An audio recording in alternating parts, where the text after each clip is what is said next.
ভাই আপনার তো চিনা চিনা লাগতেছে। আরে ভাই ক্ষমা ভাই না। আরে আল্লাহ, এই আপনি হাজিপুরে 5 কিলোমিটার ব্যাপার কি? আপনি তো ঢাকা থাকতেন। আপনি হাজিপুরে কে? হাজিপুরে এসেছি আমি, ওই প্রোগ্রামে এসেছি। তো গ্রাম বাংলা খুব ভালো লাগলো, যার ফলে একটু হাঁটতেছি, ঐতিহ্যবাহী জিনিসগুলো দেখতেছি, যে ক্ষেতগুলো, ধান ক্ষেত, বিভিন্ন ধরনের ক্ষেতগুলো দেখতেছি, খুব ভালো লাগছে। আপনি কি জানেন ইতিমধ্যে ওমর সানি ভাই যে ব্লগে আপনার একটা ভিডিও হয়েছিল, সারা বাংলাদেশের মানুষ দেখছে এবং প্রত্যেকটা মানুষ আপনাকে খুঁজতেছে। কিছু জানেন আপনার ভিতরে নাকি পশু পাখি ভেবি ট্যাক্সি এমনকি অনেক প্রতিভা আছে, সেই প্রতিভাগুলো আরও বেশি শুনতে চাই। তা আপনি কি দর্শকদের উদ্দেশ্যে কিছু বলবেন? এই মুহূর্তে ঠিক আছে বলবো, তো বলার দরকারও, কারণ দর্শক বুঝতে পারুক বাংলাদেশে আসলে অনেক কিছু ঐতিহ্য থেকে আমরা বঞ্চিত হয়ে যাচ্ছি। তো আমি কিছু কথা ধরে রাখছি, যেমন পশু পাখির ডাক। আমি প্রথম শুরু করবো বাংলার পাখি কুকুর পাখির ডাক।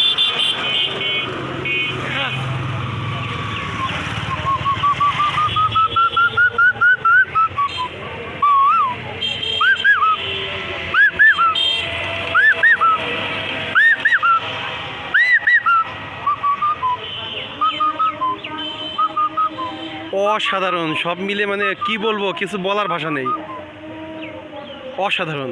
এই হলো কোকিল পাখির ডাক।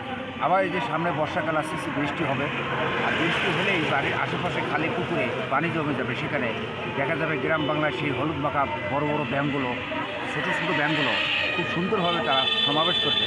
কীভাবে সমাবেশ করবেন?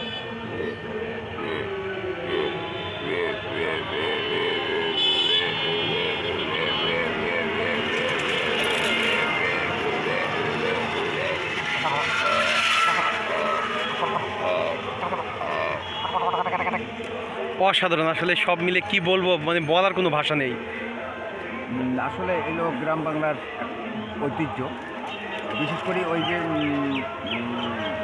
বাড়ির পোষা মুরগ মুরগি, আমরা সাধারণত বাড়িতে হাঁস মুরগি যে পালি, বাড়ির পোষা মুরগ মুরগিগুলো ভোর রাত্রে কীভাবে মানুষ জাগার আগেই আল্লাহর কি একটা ইচ্ছায় পশু পাখির কিন্তু আগে জায়গা পায়। তো এই পশু পাখি আগে জায়গা পায়, তার এই আমাদের পোষা মুরগ মুরগিগুলো কীভাবে ভোর রাত্রে কীভাবে ডাকে মুরগের ডাক।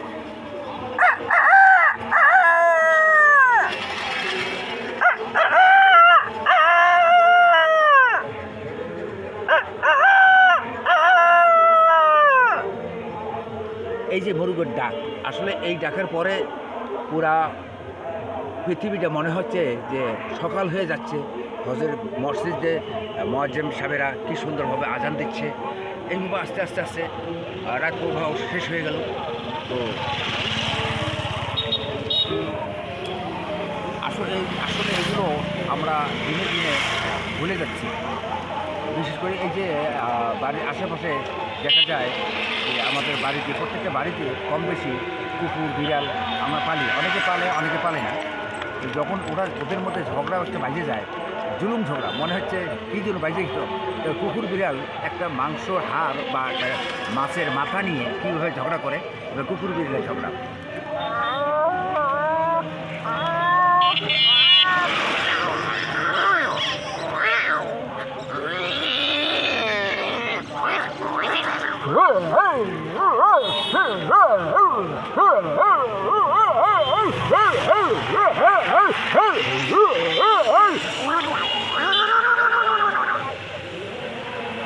এই যে কুকুর বিড়ালের ঝগড়া।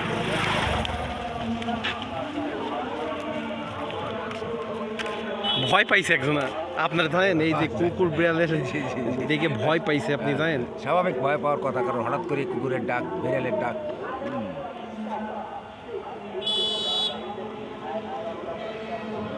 আর কিছু কি দর্শকদের জন্য বলবেন?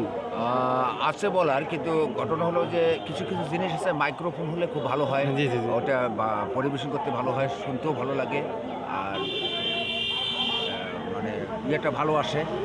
তো মাইক্রোফোন নাই বিধায় তো ওগুলো কেমন হচ্ছে। তারপর দেখছি আমাদের বয়স যখন 2 মাস 3 মাস ছিল, আমরা ওই সময় মায়ের কোলে বসে কিভাবে কান্নাকাটি করতাম, শিশু বাচ্চার কান্না।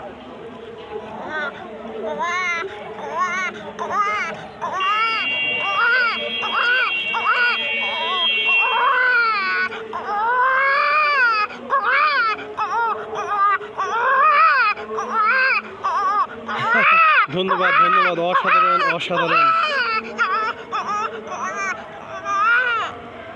আচ্ছা, তো আমি কি আপনার সাথে একটা সেলফি তুলতে পারি? অবশ্যই অবশ্যই। প্রিয় বন্ধুরা, সেলফি আর তুললাম না, সুযোগটা কাজে লাগালাম, একটু ছোট্ট ভিডিও করে রাখলাম। আর সবাই ভালো থাকবেন, ক্ষমা ভাইয়ের সাথে থাকবেন। আসলেই অনেক ভালো মানুষ, না দেখলে বুঝতাম না। আজকের এই 2-1 দিনের ভালোবাসাতে আমরা অনেক বড় একটা ভালোবাসার মানুষ তৈরি হয়েছে। ভাইজান, দর্শকদের উদ্দেশ্যে কি বলে শেষ করবেন? দর্শকের উদ্দেশ্য আমি আমি বলবো যে আপনারা যে যেখানে আছেন ভালো থাকবেন, সুস্থ থাকবেন, আর আপনাদের শারীরিক এবং শরীরের প্রতি খেয়াল রাখবেন, ভালোভাবে চলবেন, ধূমপান থেকে বিরতি থাকবেন। এই ধন্যবাদ, সবাই ভালো থাকবেন। কিরণ খান ব্লগের সাথে এবং কিরণ খান অফিসিয়ালের সাথে থাকবেন।